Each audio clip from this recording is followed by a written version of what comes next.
far, you're wondering, when are they going to talk about the Patriots? When are they going to talk about the sliding doors moment in New England? And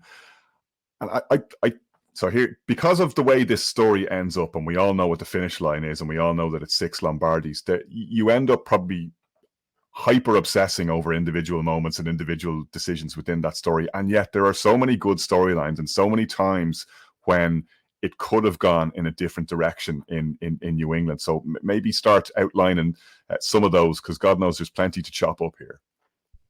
Well, the first is Bill Belichick himself. I mean, this is a guy who obviously was with the Browns, and we all know that the history of the Browns, and he actually had a winning season there in his third year before things kind of fell apart again and they move on from him. So, what if he had remained there? What if he had remained with the Jets? Just a much shorter period with the Jets, but going to the Jets and then moving off, and then he ends up with the Patriots.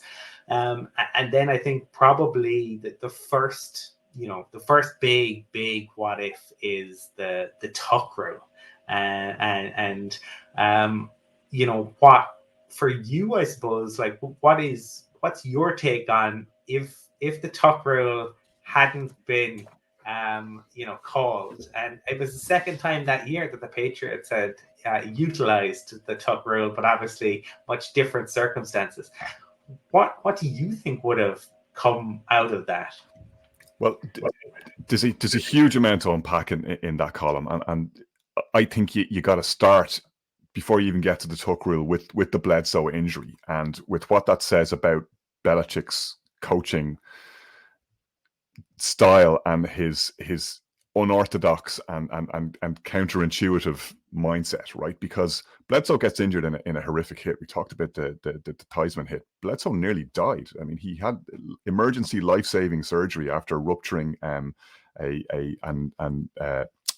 think he actually ruptured an artery and ended up bleeding internally, and thankfully was saved, which paves the way for Brady to get into the lineup. Brady, having been that famously 6th-round draft choice, wasn't even originally the backup, had to fight his way into being the backup, gets in, starts playing pretty well. I mean, not quite lighting up the league, but playing well, building a bit of momentum, certainly creating a quarterback controversy.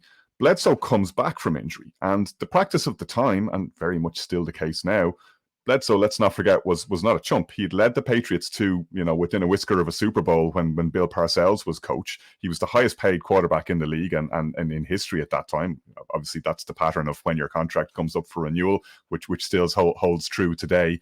It's not a Hall of Fame career, but Bledsoe was a solid, very good starting quarterback in the NFL at a time when, no more than is the case now, there's not 100 of those guys floating around the place, so you look after the one you have. So the decent or the done thing to do was to put Bledsoe straight back in. There was no overwhelming or overriding reason why you were going to stick with Brady, other than that Belichick, in his stubbornness and in his genius, figured it was the right thing to do and had the right feeling about it and saw something in the kid, which ultimately had led to him being the backup from nowhere in the first place, and to them selecting him in the 6th round when they didn't really need a quarterback.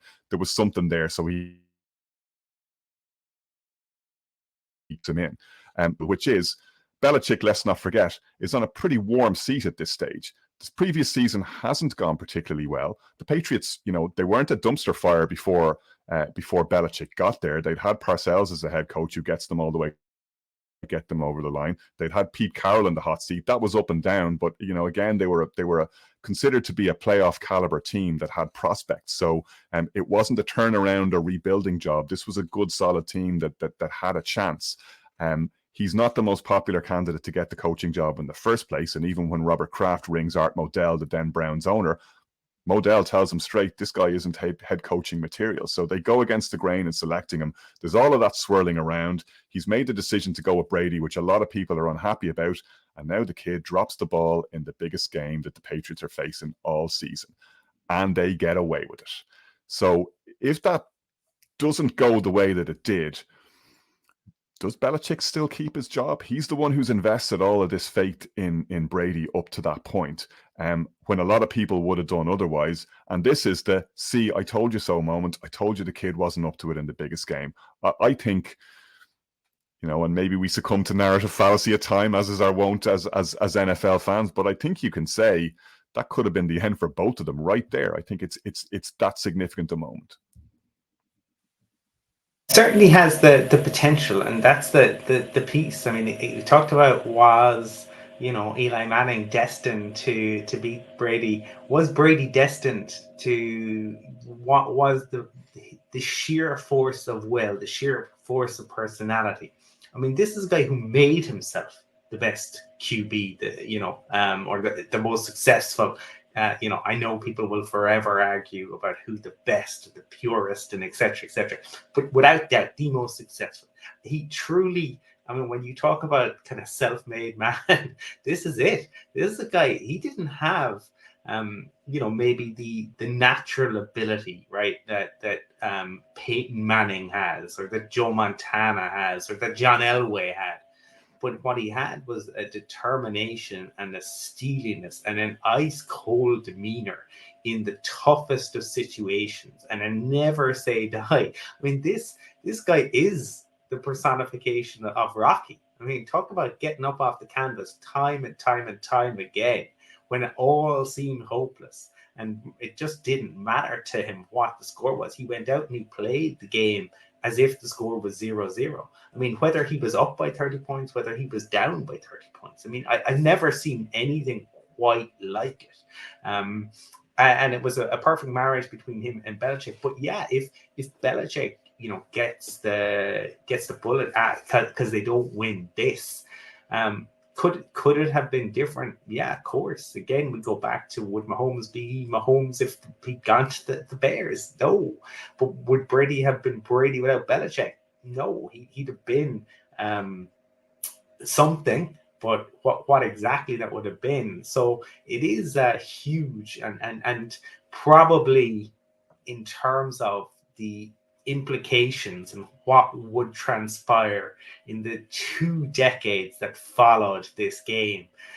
This is probably the quintessential sliding doors moment in NFL history. And if we didn't have the tuck rule, and just as a coda to this, you fast forward to the AFC Championship game when Brady, lest we forget, gets injured, and Bledsoe comes back in and leads them to victory in the game. Yes, they were winning at the time that Brady got injured, and that shouldn't be forgotten. But I think it's at the start of the second quarter. There's still a lot of game left to manage, and Bledsoe gets them through it, leading to a genuine quarterback controversy before they play in the Super Bowl. There's an obvious out for Belichick there. If he goes with Bledsoe, even if they lose the Super Bowl, nobody's going to give out about it. They're going to say, well, you're up against it. They're underdogs against the Rams anyway. No harm there. You did the right thing. Again, though, he goes with the kid. He picks the kid who's injured, goes over his starter, and they end up doing what they did, and it's all rolling for there. So I think you're quite right. When you talk about preordained, there was something in the mix that year. It just pretty much had to happen that way, and everything lined up to make it so. Yes, and all of the rest of us non-Patriot fans are living with that ever since. Yes, let not our enthusiasm for the story fool you. We still have to deal with the shattered dreams that have been in the wake, not least in Denver, Colin. But anyway, I'm sure there's plenty of other moments that we could have talked about, and that's a kind of a rundown of our top 10.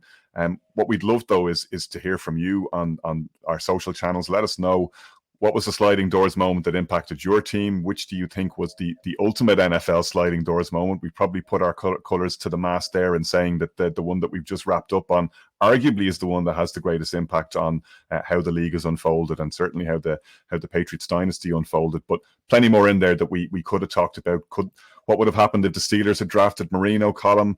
Could Rodgers have gone to the 49ers, and how might things have been different then? Loads more in there, and probably a couple of teams that we haven't quite got to cover today, but we'd love to hear from you and let us know what are the sliding doors moments from your perspective.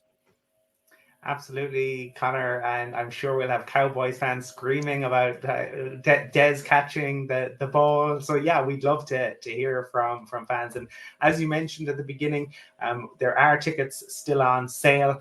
Some tickets still available for our live show, and we appreciate everyone listening. If you are enjoying it, please rate, review, and subscribe wherever you listen. It makes an enormous difference in helping people to find the podcast.